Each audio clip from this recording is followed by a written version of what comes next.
you, and yet what they do? And in spite of saying that, what do they do? يُرِيدُونَ أَن يَتَحَاكَمُوا إِلَى الطَّاغُوتِ. The problem with one group of religious people, they explain to their followers who don't study that Taghut relates to the people of the other religion. This is the game they keep doing. So when they talk to Muslims, they say Taghut. Oh, these were the Christian and Jewish priests and rabbis. So you and I as Muslims, when we hear that, we are free. There cannot be any Taghut among us. But this word Taghut has nothing to do with Christian and Jews and Hindus. It's a word that's applicable to anybody who reflects disregard and disobedience and rebellion towards divine loftiness. This is objective, scholarly explanation. This has no frills, no attachment to nobody. This is unadulterated explanation, where Allah always remains the absolute sovereign, which you know is the biggest challenge with the community called Muslims. So the Qur'an told the Prophet, aren't you aware of the people who have who assume that they believe in you and believe what was revealed before you, yet they pursue and they look for opportunities to go to these human gods and ask them for judgment. Ask them to make decisions for them. Ask them to tell them, you know, what's expected of them in here and there. And religious communities throughout the world have that. And Muslims are no different. In fact, this is a very busy activity of Muslim communities. You ask the average Muslim, why do you do this? Why do you say this? Oh, my sheikh said so. You know who's my sheikh? My imam says this. You know who's my imam? Maybe you and I are not aware. The verse that follows this says, وَقَدْ أُمِرُوا أَن يَكْفُرُوا بِهِ. When the community that goes and look for human beings who will tell them things and end up contradicting the text and the spirit of divine guidance, whereas they were asked to reject these human taghut,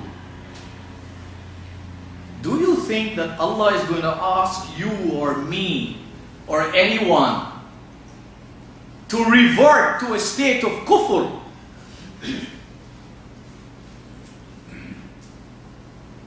after He has guided us to that upright and straightforward path? That's the question we need to ask ourselves. When we ask people for advice,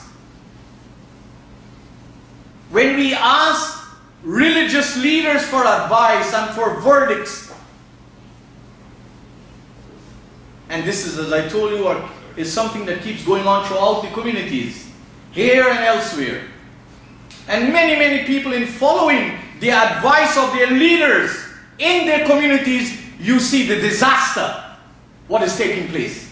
You see the disaster, what is taking place. One says, yes, you can kill that one. So, they go off on a war part to kill that one, and they're told, when you kill that one, you're not only doing a good, you're going to get so many good and better rewards in return. And the community is torn from this part to that part. Because the advice that really comes from God and that is in accordance with divine guidance must only lead to divine loftiness and sublime and enhancing ways of living. It should not sink the community further. And that's why the Qur'an told the Prophet in chapter 3, verse 79. And this is for all of us to review and to research and discuss with those who are teaching you. And I hope everybody is a student, because it is compulsory for every Muslim to be a student, not to be a loafer, not to be a graduate, to be a student. And you need to give evidence that you are studying. You just don't attend a class or attend a seminar or attend a conference. Oh, I've attended this class or this. You must walk with the evidence in your life. And hear what the Qur'an says, and this is in chapter 3, verse 79, for me and you to ponder. مَا كَانَ لِبَشَرٍ. It is not becoming for any human being. مَا كَانَ لِبَشَرٍ أَن يُؤْتِيَهُ اللَّهُ, that God would give him al-kitab, the revelation, wal-hukma, and the ability and the opportunity to judge, to pass rules and regulations and make decisions, وَالنُّبُوَّةِ, and even make him a prophet. So let's go back. مَا كَانَ لِبَشَرٍ أَن يُؤْتِيَهُ اللَّهُ الْكِتَابَ وَالْحُكْمَ وَالنُّبُوَّةَ. It is not becoming, it's not possible that this could come from God. That's what Allah is telling us. It's not possible that a human being who Allah has revealed His revelation to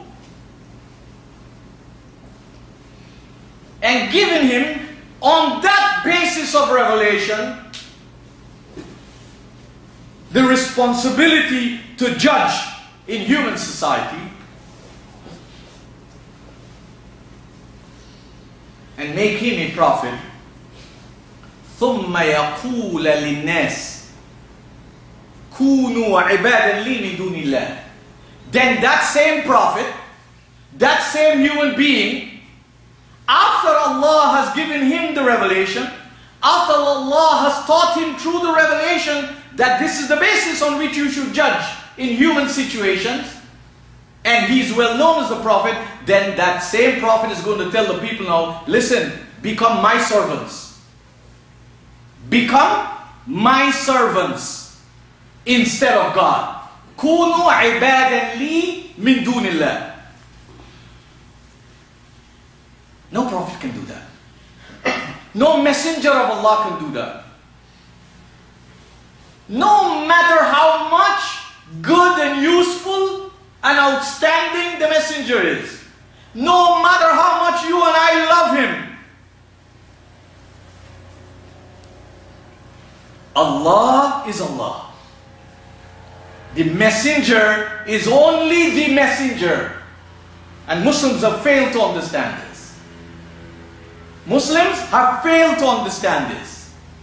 They have followed the footsteps of other nations who have corrupted the pure sovereignty of Allah.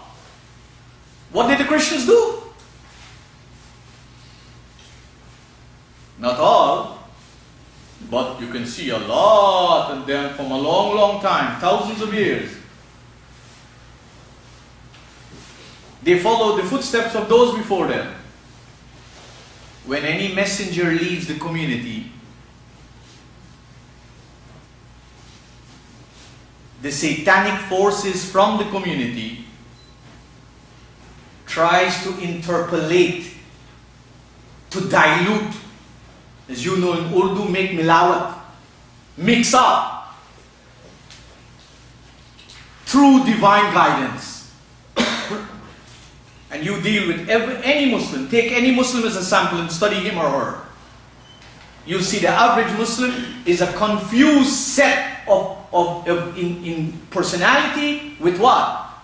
Culture, tradition, man-made interpretations, and some token acknowledgement of divine text. And that is why the life is in such a mess. Because if we want a clean life, we have to have a clean doctrine. We can't want a life that is based on the culture of a particular nation or of a particular region.